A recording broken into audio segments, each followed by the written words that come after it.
Ladies and gentlemen, our executive insight for the 2011 SCIP, the distinguished Mr. David Frigstad. Well, welcome everybody. I must say it's a great honor to be with you all today. I think this is the one talk I'll be giving this year that I'm actually qualified to be on the stage, as I spent half of my career in competitive intelligence and the other half as a CEO trying to leverage competitive intelligence. So today I'm going to talk a little bit about where the marketplace is for competitive intelligence, where we're going, what we can do about it, why it's important, and maybe have some ideas on how we can do it going forwards. So I like to start with where we are today. And I love this yin-yang symbol because it shows the opposing forces and how they balance each other. And the opposing forces on what I call the growth environment or the competitive landscape are the internal challenges to growth, those challenges that we find inside our organizations that slow us down from making a bigger impact of CI and CS on growth, and then those external challenges like the technologies, competitors, customers, all of the things in the external marketplace. So when we talk about where we are, I like to talk about this symbol. And what I learned in my career was it was the internal challenges that were the far greatest impediment to my growth and my success as a competitive analyst than were the external. But we rarely have the time to focus on what's going on internally. Last year we did a CEO survey of 1,000 CEOs around the world. We asked them, what's your number one objective? 93% said growth is my number one objective. Then we asked them, what's your biggest challenge to that objective? The vast majority said competitive intelligence is our greatest challenge. Then we asked them, of these 7 information types, what's the most important that you need faster and better? It was competitive intelligence, their number one choice.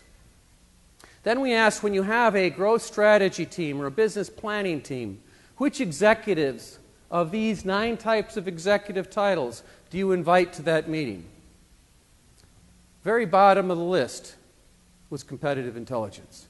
The least used profession in the strategy sessions is competitive intelligence. So we have a huge misalignment in virtually all of our companies that the CEOs are not relying on competitive intelligence the way they should. So they're saying this and they're doing that. We have to do something about that. Other challenges that are common are a lack of vision alignment, the attitude towards CI. When I was doing competitive intelligence in Denmark, one of my neighbors turned me into the foreign police, said I was a spy. Foreign police showed up at my apartment, took all my market share tables, everything else. Fortunately, I was out of town, so I didn't have to go to jail. But that's kind of the attitude about CI sometimes. And that exists in our own companies, that we're spies or we're unethical.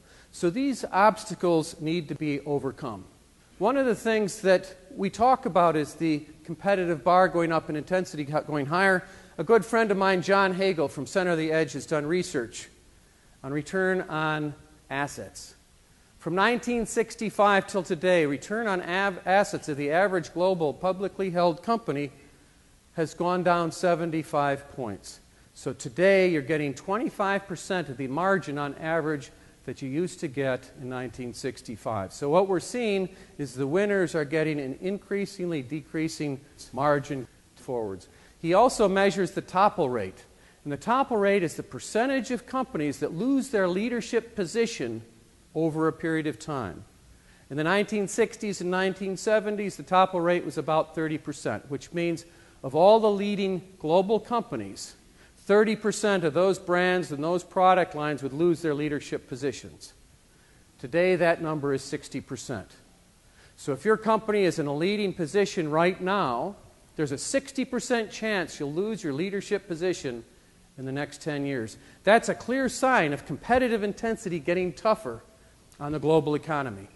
You know, you would never think that Sony and Ericsson and Motorola would have ever guessed that the biggest 2 players in the telecom market might become Google and Apple, right? So one of the things we're seeing, a big trend, is competitive convergence.